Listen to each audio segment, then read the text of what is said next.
But for esteemed audience who's pulling up the page now and ordering their copy, heading to their local independent bookstores to secure a copy, what do they need to know about the book? I guess the biggest thing to know is, like I mentioned, the Saturday morning cartoon energy, and it is a book about vampires, but like the vampires here are based in Ghanaian folklore, right? And so if you're thinking Dracula, Edward Cullen, like that's not going to help you. So these creatures are called Ajay, and Ajay is a vampire that can turn into a firefly and it can take over people's minds. And so that means anyone, and you would never know if someone was possessed by one. So like your best friend, your children, your spouse, they could be an Ajay and you would never know. And they'd be sucking people's blood in secret and they'd be causing discord. And so that is the kind of vampire we're dealing with. And that's the world Serwa grew up in, because this is a real creature we have in Ghana. And I found it so fascinating, this idea of like anyone around you can be a monster. And so I really want to explore the idea, when anyone can be a monster, how do you trust anyone? Anyone. Oh my God, let me rephrase that. When anyone can be a monster, how do you trust anyone? And so that is with Serwa, that's something she's learning there, because that is unfortunately in our world as well. The idea that like quote unquote monstrousness is not something you're going to see on the surface. Like the people who have beliefs that could intentionally like directly lead to like the deaths or just harm to you or your loved ones or your families, like you're not going to know just by looking. And so it was very much fun to explore that using the idea of safe, unsafe, like monsters in the world through the lens of like this creature. I think that must speak directly to young readers, because without needing to be told, they sense that there are some adults around them that are definitely more dangerous than others. I remember where I was in 4th, 5th grade, the first time I said, oh, that adult meant me harm. That's a problem. Mm-hmm. I assume, well, I'm sure the world is a much better place now, but there are probably some young people who need to be aware of the monsters around them. When you're talking about themes like that, when you're talking about vampires, you're still writing middle grade. Everybody on the cover's got a weapon. Where's the line between I want to be scary, I want to make sure that we're doing monster hunting justice, but I don't want to go too dark? Where do you find that space? I think for me, it's an understanding that kids live in the same world we do. Like anything an adult deals with, a kid has / is dealing with. So like things like death, violence, racism, bigotry, bullying, like kids are dealing with all that. So for me, it's never dumbing it down as much as it is simplifying. So like with Serwa, I'm trying to, like, for example, there was one character, her father's been deported. She's a character. And so we're seeing her struggle with that. And so even though the book's obviously not about like immigration laws and all this, like, and we don't go into the exact details of the deportation, we're still seeing the effects on her, because there are kids out there whose families are been broken apart because of deportation. And for me, I knew I didn't want to do any euphemisms like her dad's not around anymore or anything. Like it's just on the page. Like, no, he was taken because he was not allowed to be in the country anymore. And I found young readers really appreciate that frankness, that like, yes, this is happening to you. Yes, this is real.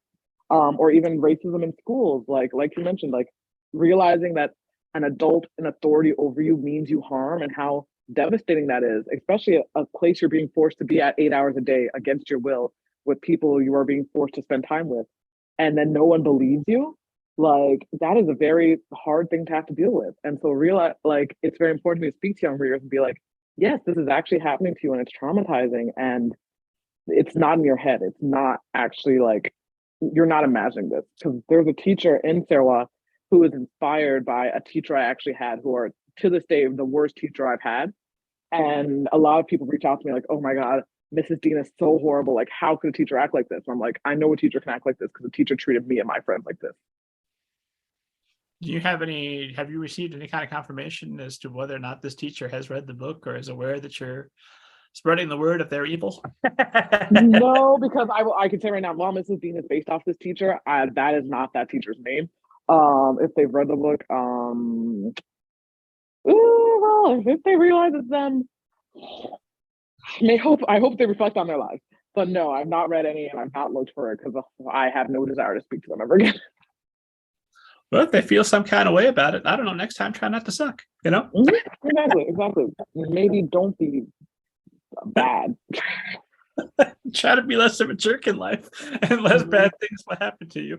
Although in my experience, a lot of times when, not that I would ever do this, but other authors have told me that if they've written about a character that was villainous in real life or had villain tendencies, they would read the book, never pick up on any of that, and assume, if anything, the hero must have been inspired by them.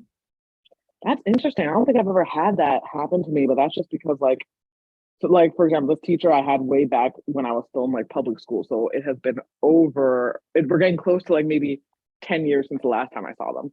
So like, maybe it's just because the people who inspired this villainy, they're so far removed from my current state of my life that I have just no idea like how they react to it. But I can believe that, because I believe it takes a lot of self-awareness to understand when you're harming others, which all of us have the capacity to do. But like, if you lack that self-awareness to see how your actions can cause harm and cause hurt, I doubt you'll ever lack the empathy and just the cognitive work needed to recognize, oh, this is me. Like, to quote Taylor Swift, because her album just came out as of our recording, like, I'm the problem, it's me. You need a lot of self-awareness to get there. And I found the very worst people who need that self-awareness never have it. Or have it too late to really do much benefit. Like, in retrospect, there were moments when fifth grade where I was the bad guy. That's not going to do anything for my fellow fifth grade students that I realize this now well beyond. But like, oh, I shouldn't have pulled so-and-so's hair. That was my bad. Doesn't help in the moment, but you do get there eventually. And I think everybody, but not everybody, would have this moment. It's difficult for me to imagine certain politicians having this moment, but I think most people, if they look back and they're honest with themselves, will sooner or later remember a time when, oh, I could have done that better. I was the bad guy that time.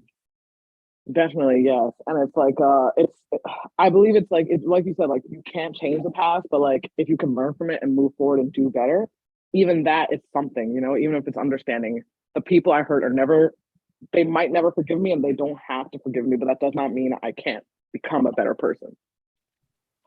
Well, hopefully that's what's happening with this teacher. Is they've had a moment of self-reflection. Won't do you any good. You're already out of the school, but might help the future students. Exactly.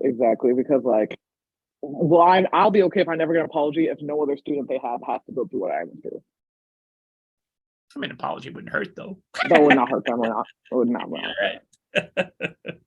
So, is SERWA BOATENG'S, is this going to be the start of a new series, or you have more books planned, or? Yes, and so I just turned in book 2 actually, and the title of that one is SERWA BOATENG'S Guide to Witchcraft and Mayhem. And I just saw the cover, and it is so fun. So I'm working on that, and it's currently 2 books, but all I can say as of right now is the odds of more books are very likely. But if you like it, you want to see more, definitely keep buying it so it becomes even more likely.